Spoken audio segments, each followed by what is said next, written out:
இந்திய விடுதலை போராட்ட வரலாற்றோடும் காந்தியடியின் வாழ்க்கையோடும் பிரிக்க முடியாத தொடர்பினை மதுரை நகரம் கொண்டுள்ளது.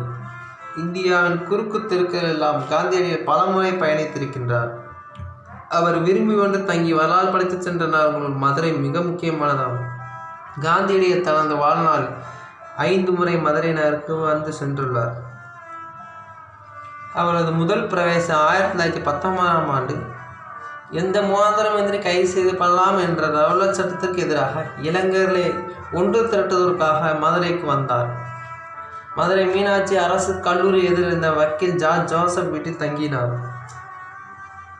இந்த வருகையின் போது அவர் ரவுலட் அடக்குமுறை சட்டத்தினை எதிர்த்து மக்களை ஒன்று திரட்டி சத்தியாகிரகங்களை உருவாக்க முனைந்தார். அவரது இரண்டாவது விஜயம் 1921 அன்று நடந்தது. மதுரை மேலமாசி வீதியில் உள்ள தற்போதுள்ள காதி பவனில் தங்கினார். குஜராத் கலாச்சாரத்தை நினைவுபடுத்தும் வகையில் வேட்டி நீண்ட சட்டை தலைப்பாகையுடன் அவர் வலம் வந்தார். ஆனால் விவசாயிகளின் நிலையையும் உடையையும் பார்த்த பிறகு மதுரை சோழவந்தான் அருகே திருவேங்கடம் பகுதியில் வயல்வெளிகளில் விவசாயிகள் கோவணத்துடன் நின்று கொண்டிருப்பதை பார்த்தார். இது அவரை உலுக்கியது. மதுரைக்கு வந்தவர் மேலமாசி வீதி கதவு எண் 25(1)A கட்டடத்தில் தங்கினார். அங்குதான் வரலாற்று முக்கியத்துவம் வாய்ந்த முடிவை எடுத்தார். தன்னுடைய மேலாடையை கலைந்து அரை நிர்வாண கோலத்தை மனமுவந்து ஏற்றார். சரித்திர புகழ்பெற்ற இந்த வீடு இப்போது காதி பவனாக உள்ளது. காந்தி அரை நிர்வாண கோலத்தை ஏற்ற இடம் என்பதை குறிக்கும் வகையில் இங்கு கல்வெட்டு பொறிக்கிறார்கள். மேலாடையை கலைந்த பின் காந்தியடிகள் முதலில் பேசிய இடம் மதுரை தெப்பக்குளம் செல்லும் வழியில் காமராஜர் சாலை உள்ளது. இந்த இடத்தை இன்று காந்தி பொட்டல் என்று அழைக்கிறார்கள். அதன் பின் மூன்றாவது விஜயம் 1927இல் கதர் பிரச்சாரத்திற்காக சுற்றுப்பயணம் செய்த போது வக்கீல் ஜோசப் வீட்டில் மீண்டும் தங்கினார்.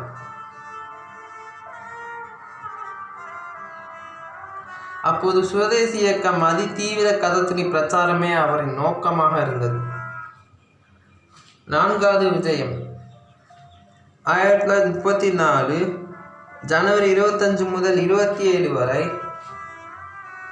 3 நாட்கள் மதுரையில் வந்து தங்கினார்.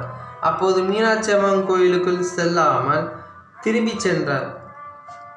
ஏன் என்று அருகிலுள்ளவர்கள் அனைவரும் கேட்டதற்கு ஏழைகள் கீழ் தாழ்த்தப்பட்டவர்கள் ஆகியோர் இக்கோயிலுக்கு அனுமதிக்கவில்லை. ஆகையால் தானும் இக்கோயிலுக்கு நுழைய மறுத்தார்.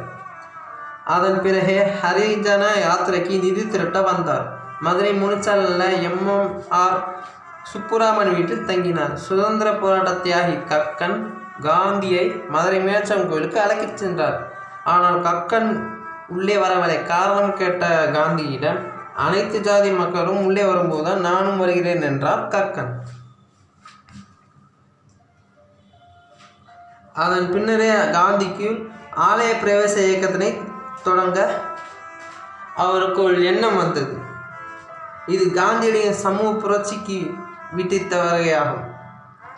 அதன் பின் காந்தியடிகளின் கடைசி வருகை 1946ஆம் ஆண்டு பிப்ரவரி 2-3 மதுரைக்கு வந்தபோது மீனாட்சி அம்மன் கோயிலில் வழிபட்டார். அவரது சமூக புரட்சி அனைவரையும் உள்ளே இழுத்து வர செய்தது. அங்கிருந்த பார்வையாளர் புத்தகத்தில் கையெழுத்திட்டார். அந்த கையெழுத்து பிரதி மியூசியம் நூலகத்தில் உள்ளது. அரசு மீனாட்சி கல்லூரி வளாகத்தில் உள்ள அப்போதைய சிவகங்கை அரண்மனையில் தங்கினார். இதுவே காந்தியடிகளின் கடைசி விஜயம். ஏறத்தாழ 12 ஆண்டுகளுக்கு பின் கடும் வேலை பழுவிடையே மதுரை மாநகருக்கு காந்தியடிகள் வந்துள்ளார். மதுரை நகரம் அவரது வாழ்நாளில் முக்கிய இடத்தை பிடித்தது. இதன் காரணமாக மதுரையில் காந்தி மியூசியம் அமைக்க முடிவு செய்யப்பட்டது. இந்த அருங்காட்சியகத்தை 15/4/1959 அப்போதைய பிரதமர் நேரு திறந்து வைத்தார். நாட்டின் பழமையான முதல் காந்தி நினைவு அருங்காட்சியகம் இதுதான்.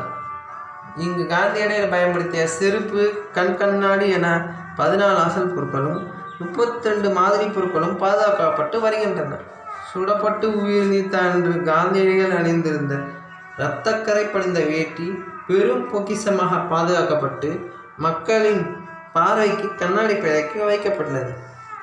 ராணி மங்கம்மாள் அவர்களின் அரண்மனையை புதுப்பித்து காந்தி மியூசியமாக அப்போதைய பிரதமர் மாற்றி அமைத்து அது இன்று வரை காந்தி மியூசியத்தின் சிறப்பாக செயல்படுகிறது. நன்றி, வணக்கம்.